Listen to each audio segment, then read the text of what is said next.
Assalamualaikum warahmatullahi wabarakatuh. Allahumma sholli ala Waalaikumsalam sayyidina warahmatullahi Muhammad wa ala ali sayyidina Muhammad. Semoga Buya dan keluarga dalam keadaan sehat walafiat, amin ya rabbal alamin. Buya, Amin. saya ingin bertanya tentang tempat sholat Jumat. Yang pertama, setahu saya tempat sholat Jumat itu dipersyaratkan di masjid. Nah, pernah saya tahu di suatu wilayah masjidnya penuh, kemudian melebar sampai di kantor pemerintah desa lah. Artinya itu kan bukan masjid. Nah, itu hukumnya bagaimana? Yang kedua, ada satu masjid, cuman desain bangunannya di atas tempat sholat Jumatnya itu. Nah, beberapa jamaah ada yang sholatnya di bawah. Yang pasti jamaah yang di bawah ini tidak bisa melihat ke atas. Tapi ini dalam satu bangunan. Ini dalam sholat Jumat. Jadi kedua itu bagaimana hukumnya? Terima kasih. Wassalamualaikum warahmatullahi wabarakatuh. Waalaikumsalam warahmatullahi wabarakatuh. Sholat Jumat di dalam madhab kita Imam Syafi'i ada keketatan dalam sisi pelaksanaannya seperti macam khutbah dan yang lainnya. Akan tapi dari sisi tempat ada kelonggaran dalam madhab kita Imam Syafi'i. Sangat berbeda dengan madhabnya Imam Abu Hanifah. Tidak sholat Jumat kecuali di masjid negara, masjid besar, masjid jamek, masjid yang akan tapi di dalam madhab Syafi'i tidak seperti itu. Bahkan tempat-tempat apa saja bisa digunakan untuk melakukan sholat Jumat, ya. Dan di situ cuman ada syarat-syarat lain. Itu pun ternyata syarat-syarat itu seperti istiton. Kalau orang hanya mukib saja tidak boleh. Harus sampai 40 dari orang mustautinin yang penduduk asli dan sebagainya. Ini ada dalam madhab Imam Syafi'i ketat di satu sisi, akan tapi ada longgar satu sisi. Adapun yang ada tanyakan sah-sah aja. Karena masjidnya membeludak memanjang ke tempat lain sah. Sampai ke jalan-jalan sah. Jadi gak ada masalah itu. Bahkan termasuk sering kami sampaikan di sebuah perusahaan yang di sana itu adalah orangnya muqimin semuanya, bukan orang mustautinin, orang pendatang yang tinggal di sana berarti kan mukim, dan mereka akan pulang. Bagaimana melaksanakan sholat Jumat di tempat tersebut? Dalam madhab Imam Syafi'i yang dikukuhkan yang nggak perlu mengadakan sholat Jumat karena mereka bukan orang mustautin, orang tinggal di dalam, bukan orang yang penduduk asli. Selagi tidak ada penduduk aslinya yang mencapai 40 nggak dianggap sah dalam pendapat yang dikukuhkan dalam madhab Imam Syafi'i. Ternyata Imam Nawawi menyebutkan ya qol dua adalah juga qol. Pendapat yang kedua adalah sah-sah saja perkumpulan tersebut melakukan sholat Jumat, dan ini adalah qol yang masyhur dalam madhab Imam Syafi'i yang bisa diterapkan, apalagi termasuk untuk mendidik orang-orang di perusahaan tersebut jangan sampai mereka tidak melakukan sholat Jumat. Jadi kemudahan-kemudahan ini perlu dihadirkan demi kebaikan tentunya.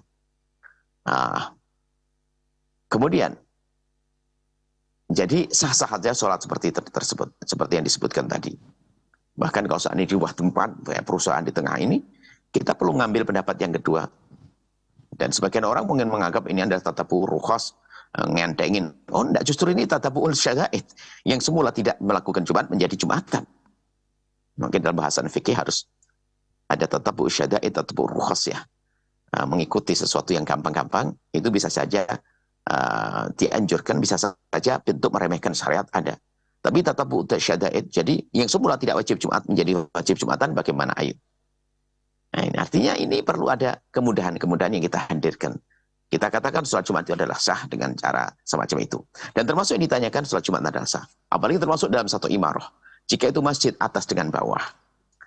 Nah, kalau masjid atas dengan bawah, ya, selagi kita bisa mendengar saja sudah sah, tidak melihatnya. Bahkan kalau seandainya kalau mau ketemu imam kita harus mundur, itu tetap sah. Hanya perbedaannya adalah masalah kesempurnaan dalam sholat berjamaah. Kalau dalam sholat berjamaah, atas bawah itu, makanya masjid itu idealnya dalam madhab Imam Syafi'i, tangganya di depan. Supaya orang yang di atas itu, seandainya dan tidak harus, kalau mau turun tidak harus pakai mundur. Tidak ada izbirar mundur. Jadi langsung turun, bisa mendekat ke imam. Jadi desainnya masjid, hendaknya tangga itu jangan di belakang. Kalau seandainya tangganya tetap di belakang adalah sholat yang di atas adalah sah. Cuman dikatakan oleh kebanyakan Para ulama dalam mazhab kita Imam Syafi'i adalah tidak mendapatkan pahala berjamaah. Tapi sah jamaahnya. Termasuk sah untuk jumatannya. Selagi sah jamaahnya sudah jumatannya. Tapi kalau tangganya di depan mendapatkan pahalanya. Seperti itu adalah yang ada di dalam mazhab kita Imam Syafi'i. Di situ ada mazhab Imam Malik sangat mudah dalam hal ini. Jadi jangan sampai kita ini di masyarakat itu tiba-tiba gampang sedikit memberikan larangan-larangan, apalagi itu orang awam malah nanti tidak sholat. Kalau masalah kesempurnaan, iya, ke depan kalau ingin bangun masjid, gimana desain masjidnya? Gimana desain masjidnya yang harus kita hadirkan? Maka ini adalah ke depan. Tapi yang sudah ada, biarkan apa adanya, kita hadirkan pendapat-pendapat yang memudahkan, jangan sampai merepotkan mereka. Baik, ini saja. Jadi, sholat yang ditanyakan adalah tetap sah. Cuman kesempurnaannya tidak seperti itu. Bagi yang kedua, yang di dalam masjid, atas dengan bawah itu, asalkan tangganya adalah ada di belah depan, maka paham ya, ada depan, ada mihrab masjid, ada tangganya. Sehingga yang di atas itu kalau mutur, atau yang di bawah itu mau naik, tidak pakai mundur lagi untuk mendekat ke imam. Maka yang demikian itu adalah dianggap sholat berjamaahnya adalah sah. Dan jika itu di dalam masjid dengan cara ada tangga yang di depannya, maka tidak akan kehilangan fadilah berjamaah. Dengan catatan memang memenuhi sop-sop, menyempurnakan sopnya. Adapun jika ternyata tidak memenuhi masjid yang bisa tangganya di belakang, atau ada di luar tembok, tapi ada masjid bertembok-tembok gitu, di luar tembok, tapi kalau mau ke imam pakai mundur, misalnya di dalam masjid tetap sah. Akan tapi dikatakan sebagian ulama atau dikatakan oleh para ulama, tapi ya jangan sampai bikin kecewa orang ya. Artinya untuk memberikan pengarahan akan lebih sempurna. Yang demikian itu akan menghilangkan keutamaan berjamaah. Maka hendaknya pintu masjid sambungan keluar. Tahu, pernah Anda ingat masjid? Anda mihrab masjid. Kalau ada pintunya, hendaknya pintunya itu lurus di sop yang pertama. Sehingga yang di luar masjid sana, kalau seandainya di luar masjid, kalau di luar masjid, mau ketemu imam atau ketemu makmum itu harus pakai mundur, itu tidak sah. Kalau di dalam masjid adalah sah. Dalam hal ini Anda bisa lihat di kitab kami, namanya kitab sholat berjamaah. Buku tentang sholat berjamaah, Masya Allah.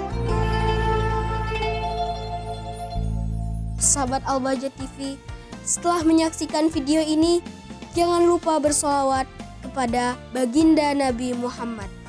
Shollu ala Nabi Muhammad. Allahumma sholli alaihi wa ala alihi wa sahbihi.